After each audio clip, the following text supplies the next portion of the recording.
হুবহু অরিজিনালের মতোই, কিন্তু জাল টাকা। এখানে জল ছাপটা যেটা আছে এটাও দেওয়া আছে একদম স্পষ্ট। এখানে এখানে যে জল ছাপটা আছে, এখানে একটা আছে, এখানে টাইগারের যে লোগোটা আছে এটা লাইটে ধরলে পুরোপুরি আসে। লোক, কিন্তু এটাও জাল টাকা।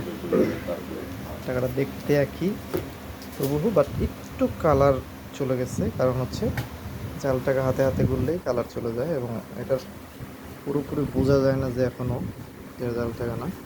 কিছু সিমনম আছে, এগুলো দেখে বোঝা যায় যে জাল টাকা। দেখেন, এটা হচ্ছে এই যে হাতে বাজে, এটা মূলত একদম উপরে যে লাগানো আছে এটা বোঝা যায় একদম স্পষ্ট। এটা এইটা,